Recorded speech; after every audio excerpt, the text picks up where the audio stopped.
হিন্দু ধর্মের একটি গুরুত্বপূর্ণ বাৎসরিক উৎসব হলো অম্বুবাচী। এটিকে বিভিন্ন জায়গায় অমাবতী বা অম্বুবাচী এই নামেও আখ্যায়িত করা হয়ে থাকে। বিভিন্ন আঞ্চলিক ভাষায় এটি বিভিন্ন নামে পরিচিতি লাভ করেছে। ভারতবর্ষের একাধিক স্থানে এই অম্বুবাচী উৎসব রজ উৎসব নামেও পালন করা হয়ে থাকে। এই উৎসবের সঙ্গে জড়িয়ে আছে শাস্ত্রের নানা কাহিনী। হিন্দু শাস্ত্রে এবং বেদে পৃথিবীকে মা বলা হয়েছে, এমনকি পৌরাণিক যুগেও পৃথিবীকে ধরিত্রী মাতা হিসাবে সম্বোধন করা হয়েছে। মনে করা হয় আষাঢ় মাসে মৃগশিরা নক্ষত্রের চতুর্থ পদে মা ঋতুমতী হন এবং পূর্ণবয়স্ক ঋতুমতী নারীরাই কেবল সন্তান ধারণে সক্ষম হন। তাই অম্বুবাচীর পরেও ধরিত্রী শস্য শ্যামলা হয়ে ওঠে। অম্বুবাচী কি এবং তার পৌরাণিক ব্যাখ্যা কি, তার তাৎপর্য কি, সেই সম্পর্কিত একটি ভিডিও এই চ্যানেলে অলরেডি দেওয়া রয়েছে, সেখান থেকে আপনারা দেখে নিতে পারেন। আমি ভিডিওটির লিংক ডেসক্রিপশন বক্সে দিয়ে দেব। তবে এই ভিডিওটির উদ্দেশ্য হলো অম্বুবাচীর দিনক্ষণ, তারিখ, সময় সূচি এবং কি কি এই কদিন আপনাদের পালন করা উচিত সেই সম্পর্কিত ধারণা দেব। অম্বুবাচী সাধারণত শুরু হওয়ার 3 দিন অবধি চলে। চলতি বছরে অম্বুবাচীর শুরু হবে 22শে জুন অর্থাৎ 7ই আষাঢ় সন্ধে 6:31:15 এবং শেষ হবে 25শে জুন 10ই আষাঢ় রাত 1:36 অবধি থাকবে। আরেকটি ধারণা অনুযায়ী এই অম্বুবাচী শুরু হবে শনিবার 22শে জুন 7ই আষাঢ় সকাল 8:45 পর থেকে এবং থাকবে 25শে জুন 10ই আষাঢ় 1431 মঙ্গলবার রাত 9:08 অবধি। তবে অধিকাংশ ক্ষেত্রেই আমার বলা প্রথম সময়সূচিটি পালন করলেই বেশি ভালো হয়। সতীপীঠের অন্যতম হলো অসমের এই কামাখ্যা মন্দির। এই মন্দিরে সতীর গর্ভ এবং যোনি পড়েছিল। তন্ত্র সাধনার অন্যতম পীঠ এই মন্দির। প্রতি বছর অম্বুবাচীর 3 দিন কামাখ্যা মন্দিরে বিশেষ উৎসব এবং মহামেলার আয়োজন করা হয়ে থাকে। দেশ বিদেশ থেকে নানা ভক্তরা ভিড় জমান এই সময় এই মন্দিরে। অম্বুবাচীর সঙ্গে জড়িয়ে রয়েছে নানান আচার অনুষ্ঠান। এই সময় 3 দিন সন্ন্যাসী এবং বিধবারা বিভিন্ন নিয়ম কানুন পালন করে থাকেন। কোনো শুভ কাজও এই কদিন করা নিষিদ্ধ থাকে। শুধু তাই নয়, অম্বুবাচী চলাকালীন যে কোনো রকমের কৃষিকাজ, মাটি খোঁড়া বন্ধ রাখা উচিত, কারণ সেই কদিন মা রজস্বালা হন এবং ধরিত্রী মাতাকেও তো আমরা মা হিসাবেই পূজা করে থাকি। সেই জন্য তারও ওপর যে কোনো রকম খনন কাজ, কৃষিকাজ বন্ধ রাখার আদেশ দেওয়া হয়েছে। 3 দিন পর অম্বুবাচীর পর যে কোনো রকম মঙ্গল অনুষ্ঠান এবং চাষাবাদ শুরু করা যেতে পারে। প্রচলিত বিশ্বাস অনুযায়ী এই ঋতুকালে মেয়েরা অশুচি থাকেন। এইভাবে মনে করা হয় পৃথিবীও সময়কালে অশুচি থাকেন। সেই জন্যই 3 দিন ব্রহ্মচারী, সাধু, সন্ন্যাসী, যোগী পুরুষ এবং বিধবা মহিলারা অশুচি পৃথিবীর ওপর আগুনের কোনো রান্না করেন না এবং খানও না। বিভিন্ন ফলমূল খেয়ে তাদের এই 3 দিন কাটাতে হয়।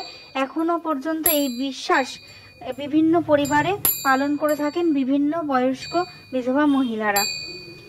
তবে যুগের পরিবর্তনে এই নিয়মও কিছুটা নরম হয়েছে।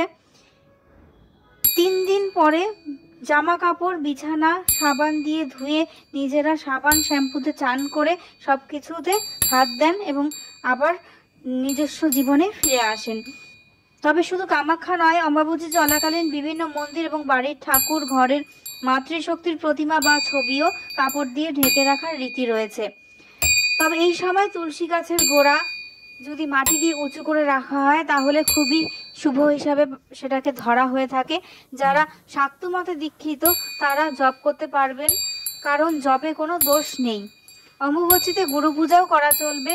গুরু যদি নারী হন তাহলে গুরুমা আর পূজাও এই সময় আপনি করতে পারবেন, তাতে কোনো রকম বাধা নিষেধ নেই। তবে এই সময় কোনো বিশেষ অন্যরকম পুজো আপনারা রাখবেন না। তবে এই সময় কখনো কখনো জগন্নাথ দেবের রথযাত্রাও পড়ে থাকে কোনো কোনো বছরে। তবে তা নির্দিষ্ট নিয়ম মেনেই করা যেতে পারে। রথযাত্রায় এই নিয়মের কোনো বাধা কখনো পালন করা হয় না, কেননা এই সময় নিত্যকর্ম হবে, কাম্যকর্ম হবে না। রথযাত্রাকে সবসময় নিত্যকর্ম হিসাবেই পালিত করা হয়। যারা আদিশক্তির বিভিন্ন রূপ যথা কালী, দুর্গা, জগদ্ধাত্রী, শীতলা, মা চণ্ডী, বিপত্তারিণী বা যে কোনো রকম পটচিত্র ওর পূজা থেকে এই সময় বিরত থাকা উচিত।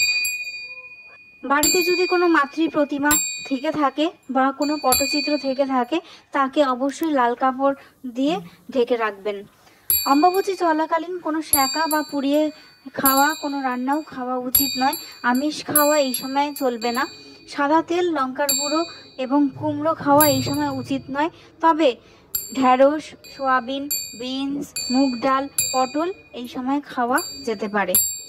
এই সময় আম দুধ খাওয়া কিন্তু অত্যন্ত শুভভাবে পালন করা হয়ে থাকে। অমাবস্যা চলাকালীন এই 3 দিনের মধ্যে যে কোনো একদিন অবশ্যই আম দুধ খান। শাস্ত্র মতে শরীর ঠান্ডা রাখতে এই সময় দুধের মধ্যে আম মিশিয়ে খাওয়ার কথা বলা হয়। গরমের অন্যতম ফল হলো আম। আমের মধ্যে রয়েছে বিভিন্ন ধরনের ভিটামিন। শুধু তাই নয়, বর্ষা মানেই বিভিন্ন রকমভাবে সাপের উপদ্রব বাড়ে। তাই অনেকেই মনে করে থাকেন এই সময় আম দুধ খেলে দেবী অত্যন্ত তুষ্ট হন, ফলে সাপের ভয় থেকেও মুক্তি লাভ করা যায়। তাই অম্বাবতী শেষ হলে প্রথমেই ঠাকুরকে নিবেদন করুন এই দুধ আম। এছাড়াও এই সময় কিন্তু কোনো রকমভাবে শঙ্খ বাজাবেন না। যদিও এত নিয়মকানুনের কথা বলে থাকলেও আমি নিজস্বভাবে মনে করি যে এখন যুগের পরিবর্তন ঘটেছে, সুতরাং যতটুকু আপনার শরীর আপনাকে এই নিয়মগুলো পালন করতে আগ্রহী করবে বা শরীর যতটুকু সাথ দেবে ততটুকু নিয়মই আপনি পালন করবেন। অত্যন্ত কঠোর নিয়ম পালনের মাধ্যমে নিজের শরীরকে কষ্ট দেবেন না। সুতরাং ভালো থাকবেন, সুস্থ থাকবেন এবং এই ভিডিওটি যদি ভালো লেগে থাকে আমার চ্যানেলটিতে অবশ্যই সাবস্ক্রাইব বাটনটি টিপে নোটিফিকেশন বাটনটি বা বেল বাটনটি টিপে দেবেন এবং ভিডিওটি সকলের মধ্যে শেয়ার করে দেবেন এবং একটি লাইক বাটনে প্রেস করে আমাকে আরও পরবর্তীতে এগিয়ে যাওয়ার সাহস যোগাবেন।